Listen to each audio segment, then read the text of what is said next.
आपने अपना study schedule, अपना स्टडी प्लान वेटेज के अकॉर्डिंग करना है। यानी जिस तरह आपको एफएससी में बताया जाता था कि ये पोर्शन है, ये सेक्शन ज़्यादा इम्पोर्टेंट है, ये लॉन्ग क्वेश्चन बहुत इंपॉर्टेंट है, या ये शॉर्ट क्वेश्चन है जो हमेशा बोर्ड एग्जाम में आता है, ये एमसीक्यूज बहुत इंपॉर्टेंट है। तो आप सबसे पहले उस पोर्शन को बहुत अच्छे तरीके से करते थे ताकि आप मैक्सिमम स्कोर अचीव कर सको। अभी भी आपने यहाँ पर भी नैट के केस में भी आपने स्मार्टली प्रेप करनी है। आपने वेटेज के अकॉर्डिंग तैयारी करनी है। अस्सलामुअलैकुम स्टूडेंट्स, आज की इस वीडियो में हम बात करेंगे कि आप नेट टेस्ट की प्रेप कैसे स्मार्ट मेथड के थ्रू कर सकते हैं। आप मिनिमम टाइम में कैसे अपने स्कोर को मैक्सिमम लेवल तक ले जा सकते हैं, और जो टिप्स मैं आपको दूंगी वो प्रैक्टिकल हैं, टेस्टेड हैं। अगर आप उनको फॉलो करते हैं तो आप डेफिनेटली अपने स्कोर को इम्प्रूव कर सकते हैं। बहुत से स्टूडेंट्स ने उनको फॉलो करके 90s में मार्क्स लिए हैं, तो आपने भी उनको ज़रूर फॉलो करना है। लास्ट वीडियो में मैंने आपको नैट की बेसिक इन्फॉर्मेशन दी थी। नैट कौन सी यूनिवर्सिटीज़ एक्सेप्ट करती हैं, नैट के लिए टेस्ट सिटीज़ कौन से हैं, नैट का स्केड्यूल क्या है, पेपर पैटर्न क्या है, नंबर्स की डिवीजन्स क्या है, टेस्ट टाइप्स कौन सी हैं। अगर आप में से किसी को नैट की बेसिक इन्फॉर्मेशन का नहीं पता तो वो फर्स्ट लेक्चर लाजमी देखे। मैं उस लेक्चर का लिंक इस लेक्चर की डिस्क्रिप्शन में डाल दूँगी। अब हम स्टार्ट करते हैं। सबसे पहले मैं ओवरव्यू दोबारा दे देती हूँ। नैट के लिए आपके पास 4 सेक्शंस होते हैं। 4 सेक्शंस में से पेपर आता है। Quantitative reasoning, analytical reasoning, English, subjective portion. Quantitative reasoning के 20 एमसीक्यूज होते हैं, एनालिटिकल के भी 20 एमसीक्यूज होते हैं, इंग्लिश में से भी 20 एमसीक्यूज आते हैं, और सब्जेक्टिव पोर्शन के 30 एमसीक्यूज होते हैं। इस तरह टोटल एमसीक्यूज हमारे पास 90 होते हैं, और टोटल नंबर पेपर हमारा 100 मार्क्स का होता है। टोटल मार्क्स हमारे 100 होते हैं। अब सब्जेक्टिव पोर्शन का आपका डिपेंड करता है कि आपका इंटरमीडिएट बैकग्राउंड कौन सा था। अगर आपने प्री मेडिकल पढ़ा है, आईएम, तो आप नेट आईएम देते हो। आपके सब्जेक्ट कम्बिनेशन फिजिक्स, केमिस्ट्री और बायो होते हैं। अगर आपका बैकग्राउंड प्री इंजीनियरिंग था तो आप नेट आईई देते हो। आपका सब्जेक्ट कम्बिनेशन फिजिक्स, मैथ और केमिस्ट्री होते हैं। अगर आईसीएस का बैकग्राउंड था तो आपका सब्जेक्ट कम्बिनेशन फिजिक्स, मैथ्स और कंप्यूटर होते हैं। अब इस वीडियो में हम डिस्कस करेंगे कंप्लीट कि आपने नैट की प्रिपरेशन कैसे करनी है। क्वांटिटेटिव रीजनिंग के कौन से टॉपिक्स हैं जो बहुत इंपॉर्टेंट हैं, किन टॉपिक्स में से ज़्यादातर आता है, एनालिटिकल रीजनिंग की क्या ट्रिक्स हैं, क्या टिप्स हैं, इंग्लिश में क्या क्या इंक्लूड है, उसकी क्या टिप्स और ट्रिक्स हैं, सब्जेक्ट क्वेश्चन की कैसे आप प्रेप कर सकते हो मैक्सिमम अच्छे तरीके से। उस सबसे पहले आपने मेरी बात बहुत ध्यान से सुननी है। आपने अपना स्टडी शेड्यूल, अपना स्टडी प्लान वेटेज के अकॉर्डिंग करना है। यानी जिस तरह आपको एफएससी में बताया जाता था कि ये पोर्शन है, ये सेक्शन ज़्यादा इम्पोर्टेंट है, ये लॉन्ग क्वेश्चन बहुत इंपॉर्टेंट है, या ये शॉर्ट क्वेश्चन है जो हमेशा बोर्ड एग्जाम में आता है, ये एमसीक्यूज बहुत इंपॉर्टेंट है। तो आप सबसे पहले उस पोर्शन को बहुत अच्छे तरीके से करते थे ताकि आप मैक्सिमम स्कोर अचीव कर सको। अभी भी आपने यहाँ पर भी नैट के केस में भी आपने स्मार्टली प्रेप करनी है।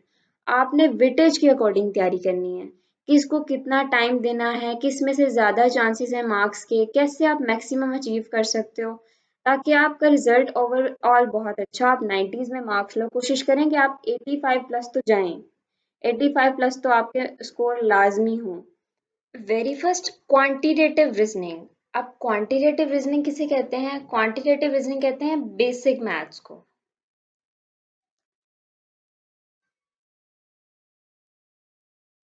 इसमें आपके पास फॉर्मूलाज होते हैं जिनके थ्रू आपने क्वेश्चंस को सॉल्व करना होता है। इसके अलावा आपके पास ट्रिक्स होती हैं जिनके थ्रू आप क्वेश्चंस को सॉल्व करते हो।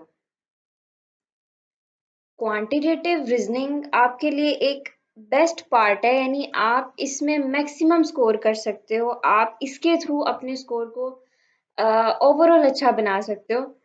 तो क्वांटिटेटिव रीजनिंग में आपने खास मेहनत करनी है।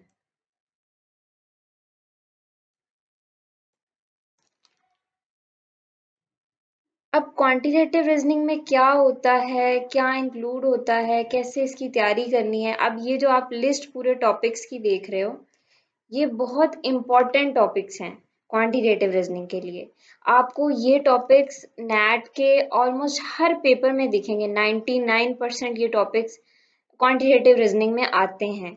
इनकी प्रेप कैसे करनी है, आपने इनको लेके कैसे चलना है। अब देखो जैसे रेशो और प्रोपोर्शन है, इसमें रेशो में से ऑलमोस्ट 9 से 11 टाइप्स के क्वेश्चन हैं जो रिपीट होते हैं, उन्हीं में से बार बार आता है लेकिन वो वैल्यू को चेंज कर देते हैं। तो आपने वो टॉपिक्स करने हैं, वो यानी वो टाइप्स करनी है जो क्वेश्चंस की, ताकि आप अच्छे तरीके से क्वेश्चंस को अटेम्प्ट कर सकें। और इसी तरह प्रोपोर्शन के क्वेश्चंस आपने करने हैं। अब मैं आपको एग्जांपल दिखा देती हूँ। जैसे आप देखो क्वेश्चन आपके पास है, the ratio of boys to girls in a class is 3:5। If there are 24 girls then how many boys are there. अब आप देखो, आप इस तरह के क्वेश्चन को आपने कैसे सॉल्व करना है। ये रेशियोज में से आया, पहले आपने लिखना है boys to girls. Boys to girls ratio क्या है आपके पास, 3/5। वो कहता है आपके पास 24 गर्ल्स हैं, तो आपने बॉयज फाइंड करने हैं कितने हैं। 24 गर्ल्स हैं, तो आपने गर्ल्स की जगह लिखना है 24।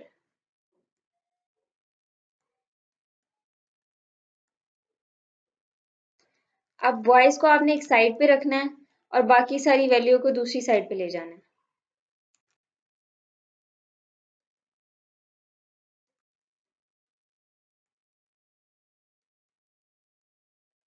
जब आप इसको सिंप्लीफाई करोगे तो आपके पास आंसर आएगा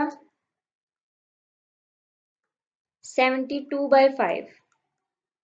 अब आप इसको ऐसे भी लिख सकते हो 14.4 ऑलमोस्ट। अब ये डिपेंड करता है कि आपको ऑप्शन में क्या दिया गया है। अगर आपको ऑप्शन में उसने 72/5 दिया हुआ है तो तब आपने 72/5 को मार्क कर देना है। अगर 14.4 दिया हुआ है तो आपने 14.4 को मार्क कर देना है। इसी तरह अब हम चलते हैं प्रोपोर्शन के क्वेश्चंस की तरफ। प्रोपोर्शन के क्वेश्चंस या तो डायरेक्ट, आपको डायरेक्ट प्रोपोर्शन आता है या इनवर्स प्रोपोर्शन आता है। अब उसको कैसे सॉल्व करना है हम वो देखते हैं।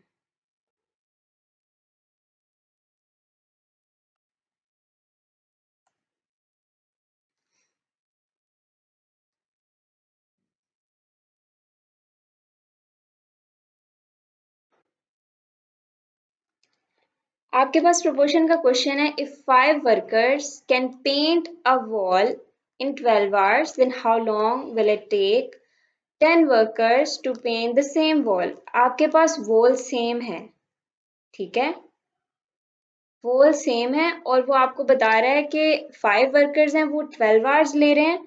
अगर आप वर्कर्स डबल कर देते हो, आप 10 वर्कर्स कर देते हो, तो तब आपको कितना टाइम लगेगा।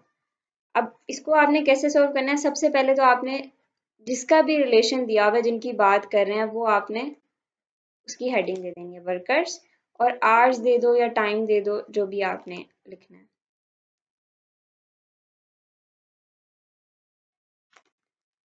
अब वर्कर्स हमारे पास 5 हैं, तो हमारे पास 12 आवर लग रहे हैं, 12 आवर्स लग रहे हैं। अगर 10 वर्कर्स हो रहे हैं तो कितना टाइम लगेगा, हमने ये फाइंड करना है। अब ये भी आपने ध्यान रखना है कि जो भी आप ये लिखते हो ना, जैसे आवर्स है, तो इसमें जो टाइम है उनका यूनिट सेम होना चाहिए। इसमें वर्कर्स का तो ऑब्वियसली नहीं है यूनिट, तो जो भी टाइम है या जिसका भी यूनिट होगा, वो यूनिट आपका हमेशा रेशो में सेम होता है। ये रेशो की तरह है। तो आपको जब मैं टॉपिक पढ़ाऊंगी तब तो ऑब्वियसली डिटेल से बताऊंगी, लेकिन आपने अगर टाइम 1 मिनट में दिया हुआ है, 1 सेकंड में दिया हुआ है, तो या तो आप दोनों को सेकंड में कर लोगे या तो आप दोनों को मिनट में कर लोगे। इस तरह से आपने इसको सॉल्व करना है। अब आप देखें, अब इसका रिलेशन हम कैसे फाइंड करेंगे। आप देखो, जैसे आपके घर की कोई वॉल है और आप उसको पेंट करवा रहे हो, ठीक है। अगर आपने एक पर्सन हायर किया है कि वो आपके घर की वो वॉल को पेंट करता है और वो पूरा डे ले रहा है, ठीक है, 1 डे वो पूरा ले रहा है पेंट करने के अंदर, और अगर आप वही 2 लोग रख लेते हो या फिर आप 5 पर्सन जो है वो रख लेते हो, 4 रख लेते हो, 3 रख लेते हो, तो वो जल्दी पेंट हो जाएगा, ठीक है, वो जल्दी कंप्लीट कर लेंगे। जितने ज्यादा वर्कर रख रहे हो उतना आपको कम टाइम लगेगा, वो जल्दी पेंट हो जाएगा। सपोज जैसे अगर आपने अपना घर पेंट करवाना है, ठीक है, और आपको 1% पेंट करेगा तो सपोज 1 मंथ लग रहा है आपको घर पेंट होने में, ठीक है।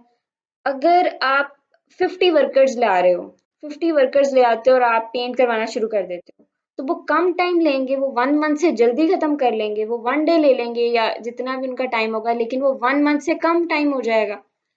तो जितने ज्यादा वर्कर होते हैं उतना आपके पास टाइम क्या होता है, कम लगता है। अब इसको आपने लिखना कैसे है, आपने एरो की डायरेक्शन डिफरेंट कर देनी है, ये इनवर्स प्रोपोर्शन हो जाएंगे। जितने ज्यादा वर्कर है उतना कम टाइम लग रहा है, तो आपने इसका इनवर्स प्रोपोर्शन का रिलेशन बना देना। अगर डायरेक्ट प्रोपोर्शन होता तो हम सेम डायरेक्शन में एरो रखते। इसके 2 मेथड्स हैं जिनके थ्रू आपने इसको सॉल्व करना है। हम बारी बारी दोनों मेथड को देखेंगे, फिर आपको जो आसान लगेगा आपने उसको फॉलो कर लेना है।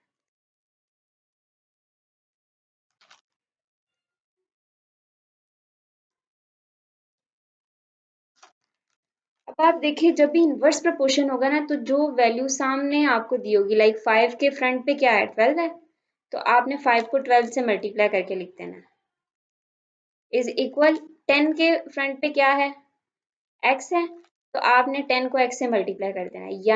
जो वैल्यू यानी जो भी वैल्यू आपको दी होगी, इस जगह पे जो भी वैल्यू होगी उसको आपने सामने वाली वैल्यू से मल्टीप्लाई कर देना है। 5 को 10 से मल्टीप्लाई कर दो और 10 को x से मल्टीप्लाई कर दो, और सेंटर में आपने इक्वल टू का साइन लगा देना है इनवर्स प्रोपोर्शन के केस में।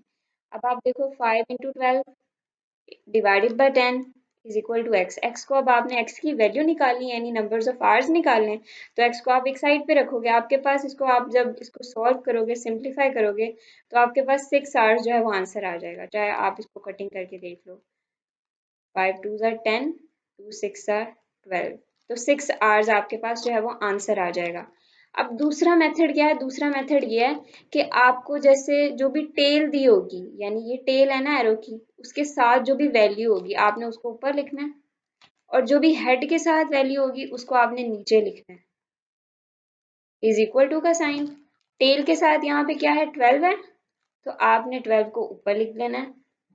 हेड के साथ x है, तो आपने डिवीजन में x लिख लेना है। अब हमने क्या करना है, हमने x को एक साइड पे कर लेना है। x is equal to 12 × 5 divided by 10। अब आप इसको सिंप्लीफाई करोगे तो आपके पास 6 आवर्स आंसर आ जाएगा। 5 2 10, 2 6 12, तो आपके पास 6 आवर्स आंसर आ गया। यानी आंसर आपका सेम रहेगा, आप जो मर्जी मेथड यूज करो, ताकि आप जो भी आपको आसान लग रहा है आप उसको फॉलो करें और सिंपल आप अपने क्वेश्चन को सॉल्व करें। अब ये तो सिर्फ मैंने वन टाइप आपको बताई है, इस तरह बहुत सी टाइप्स आती हैं जिनके क्वेश्चन आते हैं, तो आपने लाइन वाइज उन सारी टाइप्स को करना है। रेशियो प्रोपोर्शन है। अब आपने इसी तरह एवरेज के टॉपिक को बहुत अच्छे से करना है, उसके टाइप्स ऑफ क्वेश्चन को देखना है, मीडियन मोड रेंज के टॉपिक को करना है, परसेंटेज के टॉपिक को करना है, प्रोबेबिलिटी के टॉपिक को करना है, एजेस प्रॉब्लम, ज्योमेट्री में से सिंपल एरिया और पैरामीटर से अक्सर क्वेश्चन आता है। अगर इजी हो तो इनमें से क्वेश्चन एक दो तो आता ही है, इनमें से 3 क्वेश्चन मोस्टली होते हैं ज्योमेट्री के पेपर में। पैरामीटर, आपको कोई भी ट्रायंगल दे देंगे, उसका पैरामीटर पूछेंगे। हम जब टॉपिक पढ़ेंगे तो फिर हम डिस्कस करेंगे कि पैरामीटर क्या होता है, ये सारी चीज़ें, clock problems, work problems, train problems. इस तरह आपने ट्रेन प्रॉब्लम्स में से पास्ट पेपर में देखा होगा, अक्सर एक क्वेश्चन आता है, लाइक एक 2 ट्रेन्स हैं, अपोजिट डायरेक्शन में जा रही हैं, वो एक ट्रेन जो है वो 3 मीटर पर सेकेंड की स्पीड से है सपोज, और दूसरी जो ट्रेन है वो 4 मीटर पर सेकेंड की स्पीड से। तो आपसे पूछेंगे रिलेटिव स्पीड क्या होगी इन दोनों की। तो इस तरह आपने ये क्वेश्चंस को हर लिहाज से तैयार करना है। अब और प्रॉफिट लॉस और डिस्काउंट में से भी कोई क्वेश्चन आ जाता है। डिस्काउंट आपसे पूछेंगे कि डिस्काउंट फाइंड करेगा, आपसे पूछेंगे इतने परसेंट इस वैल्यू पर डिस्काउंट है, तो एक्चुअल वैल्यू क्या होगी। और स्पीड, डिस्टेंस, टाइम में से मेजोरिटी तौर पे बिल्कुल सिंपल सा क्वेश्चन आता है, v is equal to d/t से वो सॉल्व हो जाता है। अलजेब्रा में से क्वेश्चंस आते हैं, उनकी सारी टाइप्स ऑफ क्वेश्चन आपने देखने हैं। लॉग में से वैसे तो कम आता है, लेकिन समटाइम कोई एक क्वेश्चन आ जाता है, तो आपने इसकी भी बेसिक्स देख लेनी है, सिंपल इंटरेस्ट को देख लेना है। इसके अलावा भी जो टॉपिक्स हैं उनको भी हम इंशाल्लाह डिस्कस करेंगे। अब नेक्स्ट हम चलते हैं एनालिटिकल की तरफ। और क्वांटिटेटिव रीजनिंग में आपने सबसे पहले बेसिक कॉन्सेप्ट्स को करना है। किसी भी टॉपिक को कैसे करना है, आपने सबसे पहले उसके बेसिक कॉन्सेप्ट्स लेने हैं। आपने सबसे पहले कॉन्सेप्ट्स को देखना है किसी भी टॉपिक्स के, कि क्या कॉन्सेप्ट्स हैं जिनके थ्रू क्वेश्चंस को सॉल्व करना है। जैसे रेशियो है तो रेशियो कहते हैं किसे, इस तरह प्रोपोर्शन है तो प्रोपोर्शन किसे कहते हैं, उसकी टाइप्स क्या हैं। वो सारे बेसिक कॉन्सेप्ट्स आपने पहले देखने हैं, फिर उसके बाद आपने प्रैक्टिस पे आना है।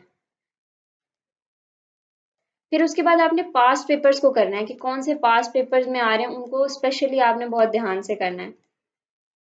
और इस तरह से आपने बहुत अच्छी तैयारी करनी है क्वांटिटेटिव की। अब नेक्स्ट हम चलते हैं एनालिटिकल की तरफ।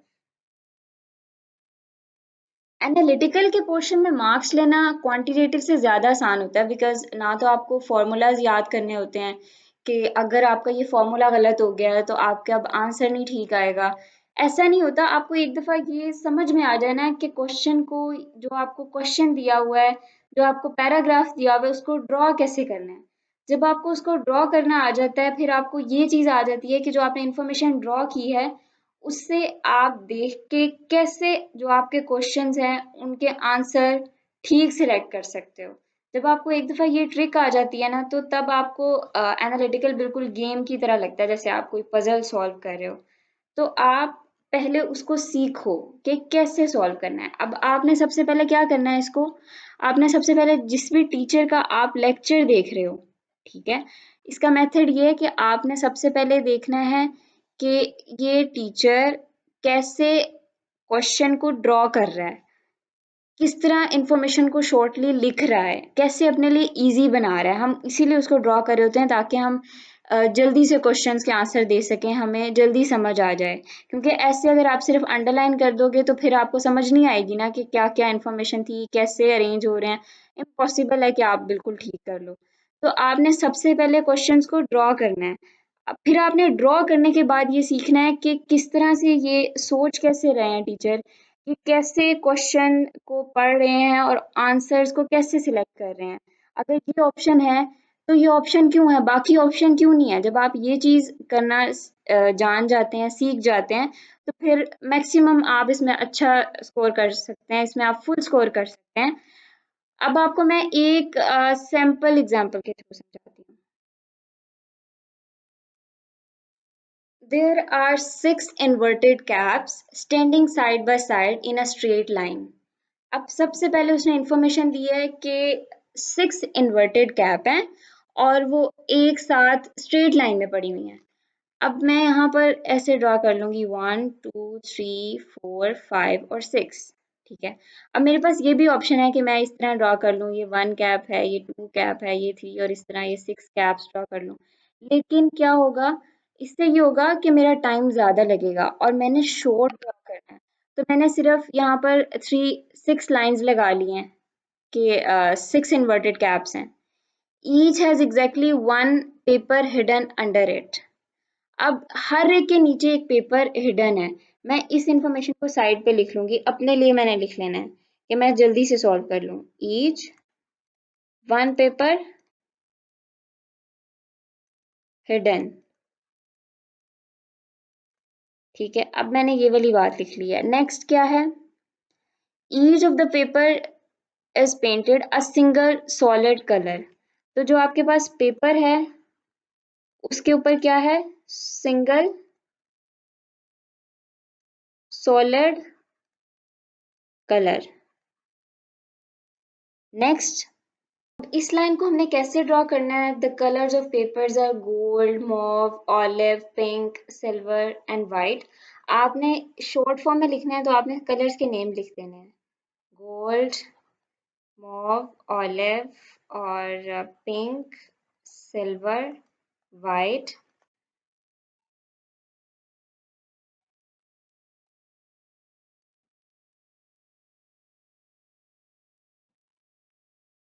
अब आप देखो मैंने शॉर्ट फॉर्म में इसको आसानी से लिख लिया है, लेकिन अगर दो कोई भी नाम होते और वो सेम अल्फ़ाबेट से स्टार्ट हो रहे होते, फॉर एग्जांपल ऑरेंज और ऑलिव दोनों लिखा होता, तो तब मैंने ए के साथ ओ आर लिख देना था ऑरेंज के लिए, और ए के साथ ओ लिख देना था या ओ एल लिख देना था, ताकि मुझे समझ भी आती रहे। आपने क्वेश्चन को कॉम्प्लिकेट भी नहीं करना, आपने सिंपल रखना है, ताकि आप ज़्यादा से ज़्यादा अच्छे तरीके से और जल्दी आप शॉर्टली अंडरस्टैंड कर सकें, जल्दी सॉल्व कर सकें।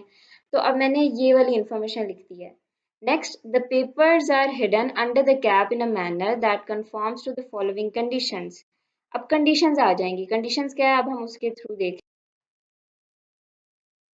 Pink paper must be hidden under a lower numbered cap than olive. Pink जो है वो olive से कम नंबर पर है, ठीक है, यानी pink जो है वो पहले होगा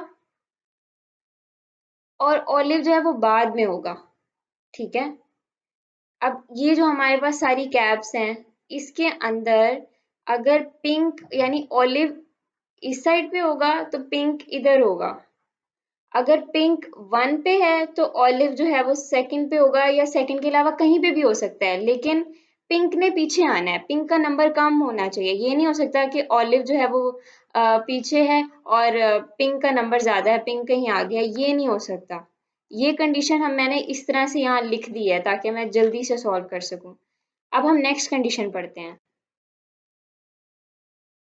नेक्स्ट कंडीशन है the silver paper must be hidden immediately adjacent to the cap under which mauve paper is hidden। अब आप देखो adjacent किसे कहते हैं, adjacent कहते हैं दो कोई भी दो चीजें जो बिल्कुल साथ साथ हों।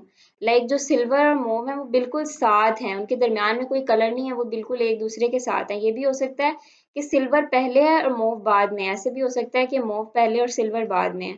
तो बस एडजेसेंट का मतलब होता है साथ साथ, कि उन्होंने एक साथ आना है, नो मैटर कि कौन सी चीज पहले आ रही है कौन सी चीज बाद में आ रही है, क्योंकि उसका कंडीशन में हमें नहीं बताया हुआ। जिस चीज का नहीं बताया हुआ उसको आपने खुद से अज्यूम नहीं कर लेना है, आपने जो बताया हुआ है सिर्फ उस इंफॉर्मेशन को लिखना है। जैसे मैं यहाँ पे लिखूंगी सिल्वर, ये मॉव, और ये ऐसे भी आ सकता है मॉव और सिल्वर, दोनों कंडीशंस आ सकती हैं, दोनों तरह से आ सकता है, मैंने दोनों तरह से लिख दिया है। अब है the gold paper must be hidden under cap 5। अब जो चीज़ आपको कंफर्म पता है वो तो आपने लिख देना है, ठीक है। अच्छा, ये मैंने कंडीशन शायद पढ़ना भूल गई थी। The caps are numbered consecutively 1 to 6। अब आपने 1 to 6 मतलब नंबर आपने ऊपर लिख देना है, 1 2 3 4 5 और 6। अब ये कंफर्म है कि ये जो कैप है इसके अंडर गोल्ड है, ये आपने यहाँ लिख देना है। मेरे पास स्पेस नहीं थी, नहीं तो यहाँ नीचे मैं जी खाली लिख दूँ, आपको नजर नहीं आएगा या समझ नहीं आएगी, इस वजह से मैंने ऊपर लिख दिया, ठीक है। अब हम आते हैं क्वेश्चन पे। मैंने अभी वैसे एक ही क्वेश्चन लिखा है, जब हम टॉपिक पढ़ेंगे तब हम ज्यादा क्वेश्चंस किया करेंगे, ताकि आपको एक दफा आइडिया हो जाए कि कैसे क्वेश्चन को सॉल्व करना है। अब क्वेश्चन क्या है हमारे पास, question number 1, which of the following could be the colors of the paper under the caps in order from 1 through 6। 1 से 6 तक क्या ऑर्डर हो सकता है। अब आपने सबसे पहले ऐसे क्वेश्चन में जब आपने इस तरह का कुछ ड्रॉ किया होगा, सबसे पहले चीज देखनी है जो कंफर्म होगी। जैसे आपको इस बात का कंफर्म पता है कि गोल्ड ने 5th पोजीशन पे आना है, आपने सबसे पहले ऑप्शन पे ये चीज देखनी है, क्योंकि उसने आपसे कहा है कि 1 से 6 तक इन कैप्स का क्या ऑर्डर हो सकता है। ये 1 2 3 4 5, ये जो आपके पास 6 कैप है इनका ऑर्डर क्या हो सकता है। अब ये चीज हमें कंफर्म पता है कि 5th पोजीशन पे गोल्ड है, तो मैं सबसे पहले यही चीज ढूंढूंगी। अब ये मेरे पास फर्स्ट पोजीशन है, ये सेकंड है, ये थर्ड है, ये फोर्थ है, फिफ्थ है और सिक्स्थ है। फिफ्थ पे गोल्ड होना चाहिए, यहाँ तो पिंक है, ये तो हो ही नहीं सकता ऑप्शन, मैंने इसको क्रॉस कर देना है। नेक्स्ट मैंने आना है मोव, गोल्ड और पिंक, सिल्वर, ऑलिव। यहाँ फिफ्थ पे तो ऑलिव है, गोल्ड नहीं है, ये भी कैंसिल हो गया। अब थर्ड में देखूंगी तो ये गोल्ड है फिफ्थ पोजीशन पे, इस तरह फिफ्थ में भी है और फोर्थ में भी है, फोर्थ और फिफ्थ दोनों में है, तीनों में है। अब ये 3 4 और फिफ्थ, तो अब इनमें तो गोल्ड आ गया है, तो ये कंडीशन तो यहाँ कंफर्म हो गया कि ये ठीक है। अब बाकी कंडीशन देखेंगे जो आसान है। दूसरी कंडीशन ये है कि ऑलिव ने का नंबर पिंक से ज्यादा होगा या पिंक का नंबर ऑलिव से कम होगा, यानी पिंक ने पहले आना है ऑलिव से। अब मेरे पास यही ऑप्शन बचते हैं ना, या 3 होगा या 4 होगा या 5 होगा। अब मैं देखूंगी ऑलिव से पहले पिंक हो, ये ऑलिव है और पिंक पहले है, ठीक है, ये हो सकता है। ये पिंक है और ये ऑलिव है, लेकिन हमारे पास क्या कंडीशन थी, हमारे पास कंडीशन थी कि ऑलिव का नंबर ज्यादा होगा या पिंक का हमेशा नंबर ऑलिव से कम होगा, पिंक ने पहले आना है ऑलिव से। यहाँ पर तो ऑलिव पहले आया हुआ है, यानी कि अगर ऑलिव यहाँ पे होगा इसका मतलब इसकी पोजीशन कम होगी, इसका नंबर कम होगा। अगर पिंक जो है हमारे पास लास्ट पे दिया हुआ है तो ये तो 6th पोजीशन पे होगा, तो ये तो बात गलत हो गई, इसीलिए मैंने इस पे भी क्रॉस लगा दिया। मैं नेक्स्ट देखूंगी, ऑलिव का नंबर ज्यादा है, पिंक का नंबर कम है, क्योंकि पिंक पहले आया हुआ है, ऑलिव बाद में है, ये 6th पोजीशन पे है, ये 2nd पोजीशन पे है, तो इसीलिए फिफ्थ और थर्ड तीन दोनों में से कोई ऑप्शन हो सकता है। अब मैं देखूंगी और कौन सी कंडीशन बची है। अभी हमारे पास ये कंडीशन है, मैंने सबसे पहले कंडीशन देखी है जो मुझे कंफर्म थी कि ये थर्ड वाली कंडीशन तो लाजमी जल्दी से मिल जाएगी, मैंने इससे क्रॉस मैच किया है। फिर उसके बाद मैंने नेक्स्ट देखा है ये फर्स्ट कंडीशन को देख लिया, चाहे आप पहले सेकंड को देख लेते, एक ही बात थी। अब मैंने देखना है सेकंड को, सिल्वर और मॉव ने इकट्ठे आना है, तो हमारे पास थर्ड या फिफ्थ में से कोई ना कोई आंसर बनता है। सिल्वर और मॉव इकट्ठे है, ठीक है, ये तो बिल्कुल ठीक है, यहाँ पे ये सिल्वर है और मूव ये एडजेसेंट तो ना हुए, क्योंकि मैंने आपको बताया एडजेसेंट में मूव और सिल्वर एक साथ आएंगे, चाहे सिल्वर पहले हो चाहे मूव पहले हो, लेकिन वो एक साथ होंगे, दरम्यान में कोई नहीं होगा, तो ये एडजेसेंट ही नहीं है। तो इस वजह से इसका ऑप्शन कौन सा ठीक होगा, थर्ड वाला। इस तरह से आपने इन क्वेश्चन को टैकल करना है। बच्चों को ये क्वेश्चन जो होते हैं मुश्किल लग रहे होते हैं, वो कहते हैं कि ये कैसे सोल्व होने हैं, ये कैसे हमने करने हैं सोल्व, हमें समझ नहीं आती है। पर एट द एंड जो ये क्वेश्चंस हैं ये सिर्फ कंडीशन से या जो आपको पूरा पैराग्राफ दिया गया है उसी के थ्रू सॉल्व हो रहे हैं, उसके अलावा किसी चीज से इन्होंने सॉल्व नहीं होना। आपको जो पैराग्राफ दिया गया है आपने उसको बहुत ध्यान से करना है, ठीक है। अब ये क्वेश्चन हमेशा इसी से सोल्व हो रहा है, अगर आप इसको ड्रॉ करना सीख जाएं, अगर आप ये सीख लें कि ड्रॉ करने के बाद किस तरह से आपने ऑप्शंस को पिक करना है, इसी इंफॉर्मेशन को जो आपने ड्रॉ किया है इससे कैसे आपने ऑप्शंस को चूज करना है, बाकी ऑप्शन कैसे गलत हैं, तो फिर आप डेफिनेटली इसमें फुल स्कोर कर सकते हैं। तो अब आपने इसकी तैयारी बहुत ध्यान से करनी है, इंशाल्लाह मेरे लेक्चर भी इस पे अपलोड हो जाएंगे। और वैसे भी अगर आप कहीं और से तैयारी कर रहे हैं तो बहुत ध्यान से तैयारी करें। अब हम स्टार्ट करते हैं इंग्लिश। इंग्लिश एक बहुत वास्ट सब्जेक्ट है, इसमें ग्रामर इंक्लूड होती है ऑब्वियसली, तो इस वजह से इसमें नॉलेज बहुत ज़्यादा होता है। अब सबसे पहले हम देख लेते हैं पेपर पैटर्न क्या है, इंग्लिश में क्या क्या चीज़ें इंक्लूड हैं, कौन से टॉपिक्स हैं। सबसे पहले हमारे पास है sentence completion, analogy, antonyms, comprehension, synonyms. आपके पास सेंटेंस कंप्लीशन में से 5 एमसीक्यूज आते हैं, ठीक है, सेंटेंस कंप्लीशन में से। एनोलॉजीज में से आपके पास 3 एमसीक्यूज आते हैं, एंटोनिम्स में से भी आपके पास 3 एमसीक्यूज आते हैं, कॉम्प्रीहेंशन में से 5 आते हैं, सिनोनिम्स में से 3 आते हैं, और एंटोनिम में समटाइम्स 4 होते हैं, और समटाइम आपके जो कॉम्प्रीहेंशन है उसमें वो 6 कर देते हैं, तो इस तरह ये बैलेंस हो जाता है। अब इसकी प्रेप कैसे करनी है हम उसको देखेंगे। अब आप देखो टोटल एमसीक्यूज आपके पास 20 होते हैं, as I told you before.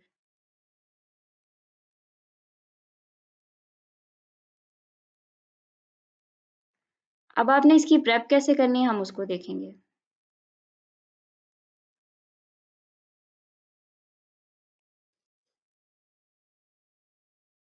सबसे पहले हम देखते हैं कॉम्प्रीहेंशन। अब कॉम्प्रीहेंशन की आपने कैसे प्रेप करनी है, कॉम्प्रीहेंशन की अब आप देखो जो कॉम्प्रीहेंशन होता है उसमें पैसेज दिया होता है और आपने उस पैसेज के अकॉर्डिंग आंसर देना होता है कि ये पैसेज है और उसमें जो जो इन्फॉर्मेशन दी है उसके अकॉर्डिंग ही आपको क्वेश्चन होते हैं और क्वेश्चंस के आपने आंसर देने होते हैं। तो आपने इसमें ज़रूरी नहीं है समटाइम, क्योंकि पैसेज मुश्किल होता है, वोकैबुलरी ज़्यादा मुश्किल यूज़ की गई होती है, तो बच्चे परेशान हो जाते हैं कि अब इसमें कैसे मार्क्स लें, क्या करें।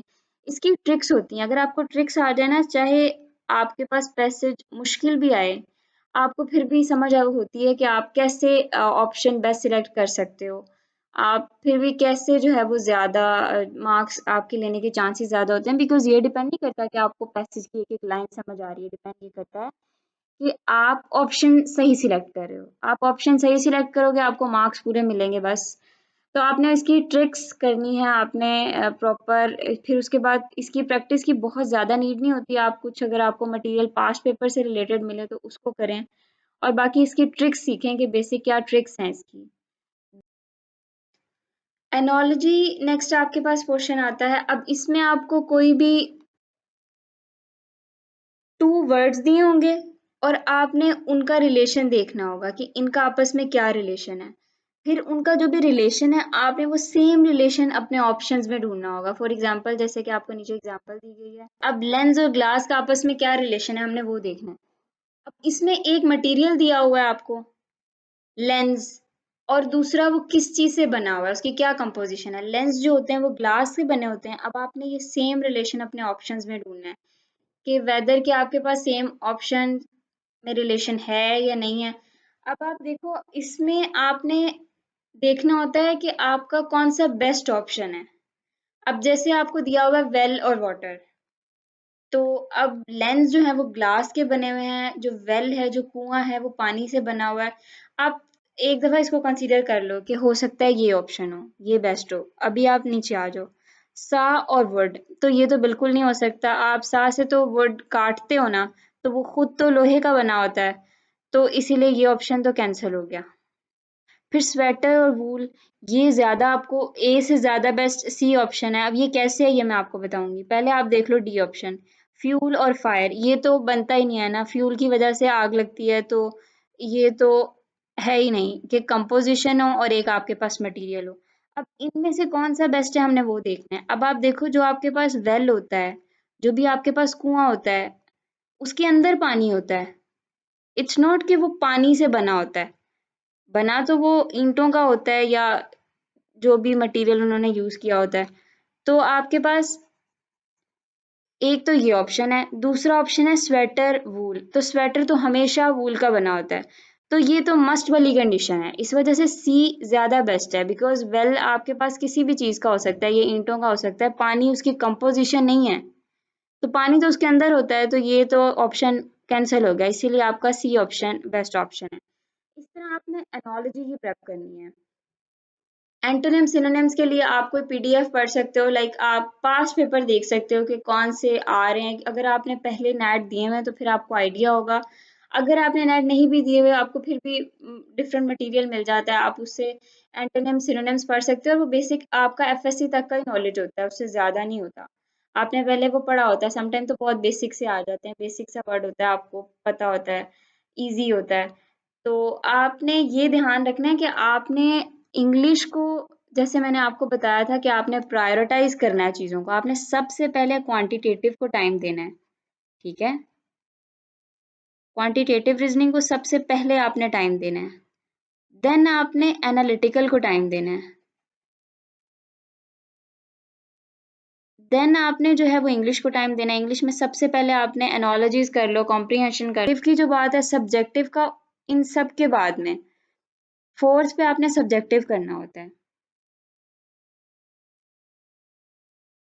अब सब्जेक्टिव की कैसे आपने तैयारी करनी है। सब्जेक्टिव में आपने सबसे पहले तो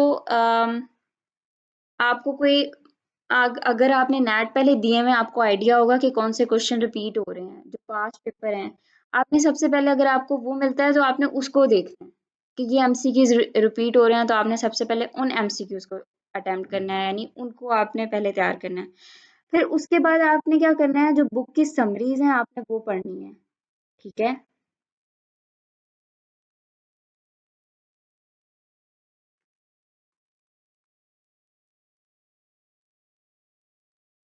सिंपल बुक की समरीज पढ़ लें, एक्सरसाइज पढ़ लें आपके एक्सरसाइज में क्या दिया हुआ है। फिर अगर आपको टाइम मिले तो फिर आपने अपनी पीटीबी की बुक की आपने रीडिंग करनी है, ठीक है। देन आपने बुक रीडिंग की तरफ आना है। इस तरह आप मैक्सिमम स्कोर कर सकते हो।